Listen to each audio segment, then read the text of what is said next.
Hello, my name is Réal Laplaine. I'm an author, and I thought I would do this short video to present myself and clarify what kind of books I write, and why I write them. And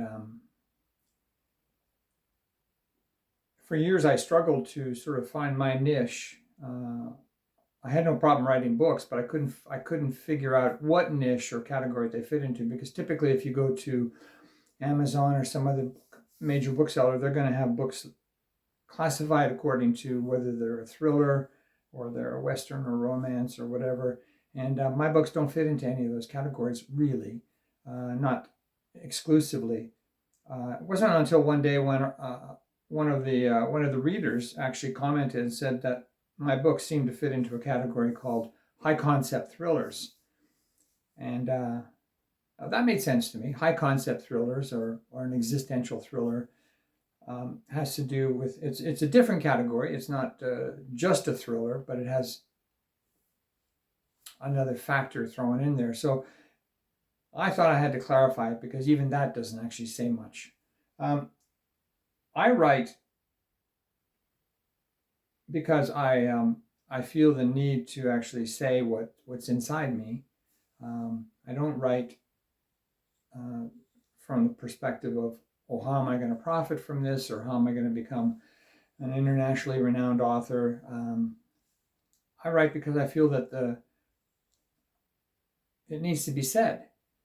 And the things that inspired me through my life, or that always stuck with me, that made me feel like I had to have a voice somehow in society, was that picture of that 4-year-old girl starving in some country in South America or some third world country, and standing there in some poverty-stricken area, and I thought to myself, even when I was a kid, this like struck me.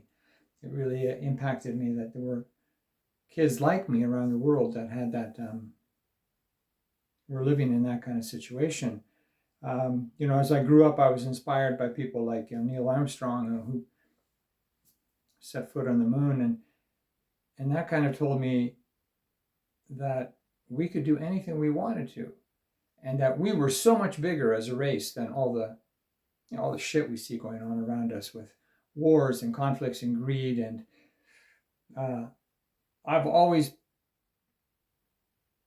seen that as the very low end of humanity. It's not who we really are.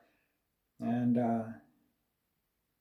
anyhow, things like that through my life, different periods, and of course more recently with the whole invasion into Ukraine, and the fact that we have dictators in the world now who are once again,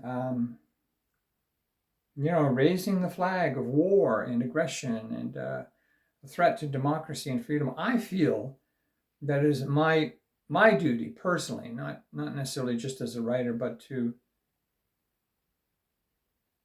put a spotlight on all of that. And so what I write about in my high concept thrillers is I try to fictionalize real situations, real scenarios that are going on in our world, and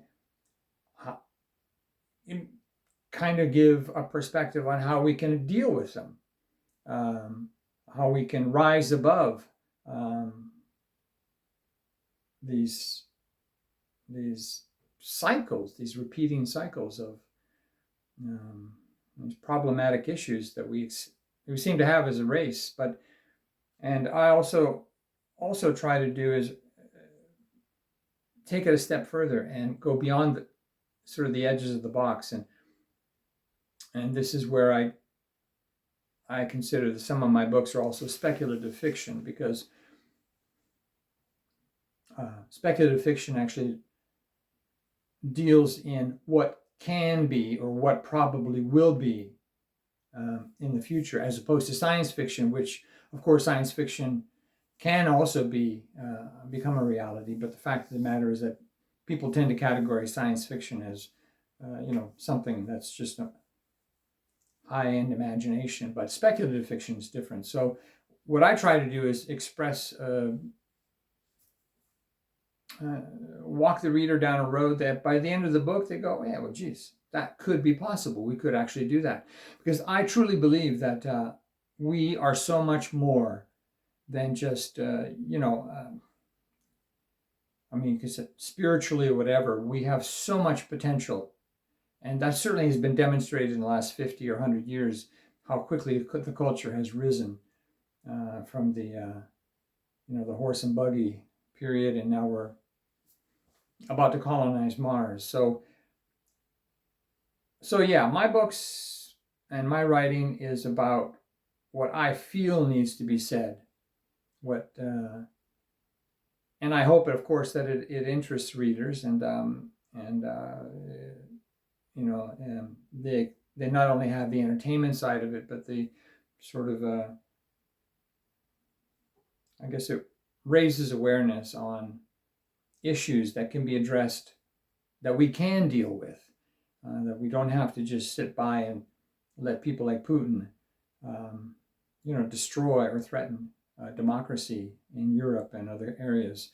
So yeah, and of course, one of the issues I write about quite a bit in my books, it's a thread. It's not necessarily the main theme, but it'll tend to be a thread, is this whole subject of nuclear weapons, because I think that the greatest threat that we have to humanity right now is the fact that there is an arsenal of some 15,000 nuclear weapons that are, well, considerably more powerful than anything that was dropped on Japan in 1945.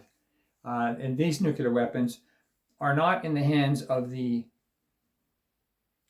smartest people or the most humanitarian people in the world. They are, in fact, in the hands of dictators, for the most part. If you eliminate America from that, United States, and the few that Britain and France have, well, North Korea, China, and Russia have the majority of the nuclear weapons, and they represent regimes which are not pro-democracy. So it doesn't take a genius to see that we have to do something to change that. And while there tends to be sort of an apathy in the world about the fact that, well, what can we do about it? Well, we can do a lot about it, because ultimately, the only real positive changes that ever happen in our society, and you can go back in the history books and look at this, are brought about by individuals and by people. They're not brought about by governments. They're not brought about by big organizations. It's individuals who raise the flag for change. So we have to, so I try to inspire people, readers of my books, to step up, do something, commit to a cause, ban nuclear weapons, stop sex slavery in the world, whatever. Anyhow, that's what I write about in my high concept thrillers. I do dabble in a few other genres, and that's just for fun. That's just for the hell of it. But my real agenda is covered in those books, in that genre. So there you go. If you happen to come across my website or my books, and you wonder what it's all about, that's what it's about. That's what I write about and why. So thanks for listening. See you later.